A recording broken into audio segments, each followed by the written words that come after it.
Okay, and we have the unboxing video for the TVGuardian HD Model 501. We received this as a review unit. Myself and lovely mom of 7 kids, also known as Edify Christ. Obviously, I'm not mom of 7 kids, so if you're watching this off of her blog, I'm dad of 7 kids. Alrighty, let's start by opening the box and see what we have inside. We've got your quick start guide. Cool. We have traditional wall wart. Looks like one of the little switching supplies they use nowadays. We have bubble wrap. Now mind you, this isn't the retail packaging. I would expect that with retail packaging it would be in the box a little bit differently. This is for review, so it's review packaging. And look, there's 2 or 3 of my children right there, because that's who we currently use to change TVGuardian modes all the time is my children, and now we get to change it with a remote. That almost makes this TVGuardian worth the price of admission by itself, even if it wasn't HD. Alrighty, and they throw in an HDMI cable, of course. Since you're going to be putting this TVGuardian in line in your HDMI chain, you're going to need an HDMI cable. And they also include a component cable, and we'll get to the need for the component cable here in just a minute. Whatever HD device you have is going to need both a component cable, component output, and an HDMI output for the TVGuardian to function with it.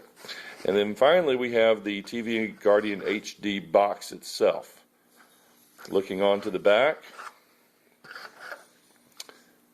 we have the 2 component ports.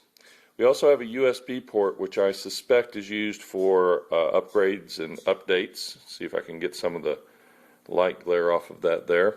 We have the power input, and we have, like I said, the 2 component inputs, 2 HDMI inputs, and the HDMI output. Notice that the HDMI output is the only output you have really for video. There is no component output, so if you're getting this TVGuardian, you better be ready to use HDMI because that is your choice.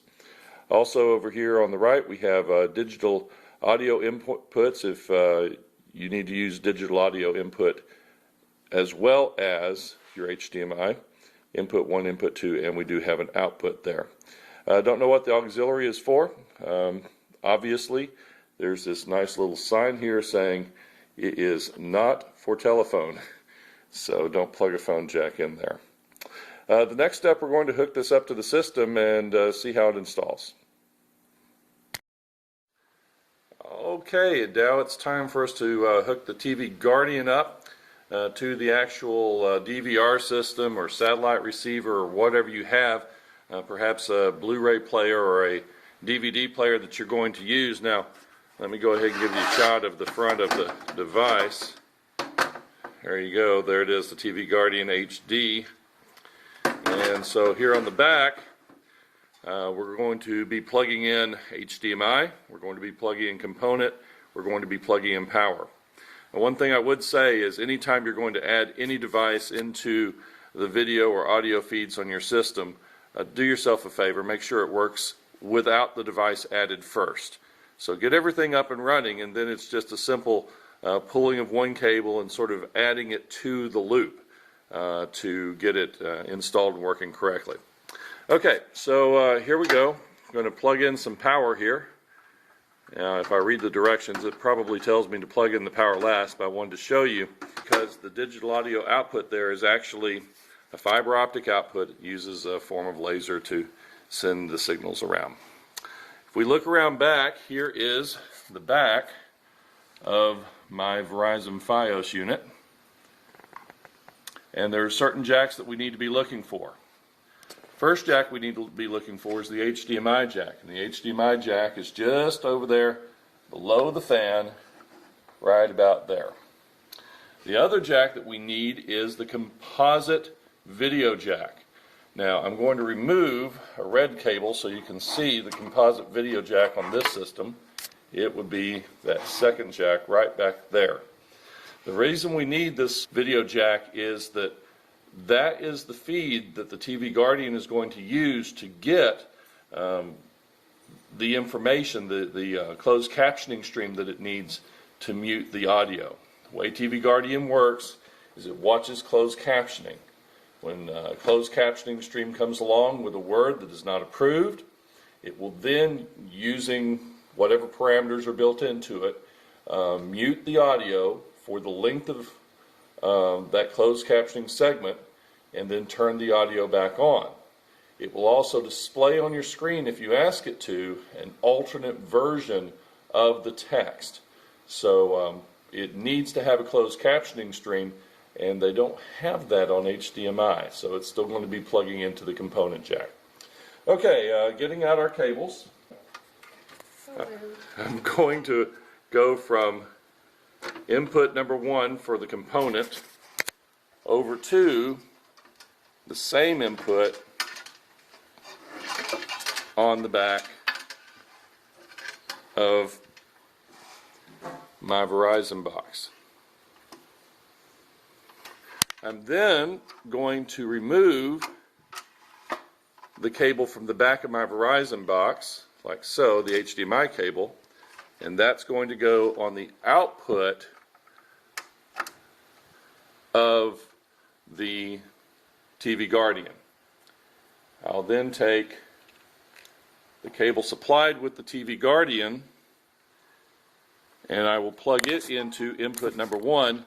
Note, if you have more than one input, make sure that the input of HDMI you're using matches the input for the component cable you're using, or else your satellite system could be muting your Blu-ray player at the wrong time.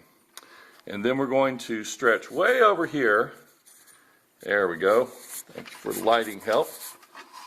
And we're going to go into our HDMI jack. Helps if it's right side up. Our HDMI jack on our receiver. So you should see that that is now plugged in right back there. Yeah, I know we got a little bit of a shadow. TVGuardian box is sort of throwing it on there. Okay, so to go over it, it was just a few simple cables. We took our cable that was going, the output that was coming from our satellite box or our Fios box. That output is now going to the output on the TVGuardian. We then put the new TVGuardian cable from the satellite box to the TVGuardian box, and we put the component cable, making sure that if we're using input number 1 on the TVGuardian, that we also use input number 1 for the component cable. And then finally, we have the power jack, which really should be put in last. In this case, we don't need the digital audio. You may have an input that requires it, but HDMI does carry its own audio feed, so we should be fine. We're going to play a test here in just a second and show you how this works. Now it's time for us to show a little test of the TVGuardian. Before we go any further though, I want to remind you that if you're going to stack your components, you need to make sure that there's no vents on top that you're covering up. You don't want to overheat a DVR. It does have a hard drive inside of it, and heat kills electronic components, folks. As well, if we look at the front of the TVGuardian, notice there are two lights. There's one for power that's on, and one for TVG, which is currently off. You never, with the newer models of the TVGuardian, even the last one right before this one, you don't have to wonder whether or not there's a closed captioning stream or not, because if there is a closed captioning stream going on, both lights will light up. Now right now I have the video that we're going to use paused, and for that reason it shows off, but as soon as I start that video it will come right on. Okay, all that's left is for us to see TVGuardian actually in action. So I'm going to have play hit. Alrighty.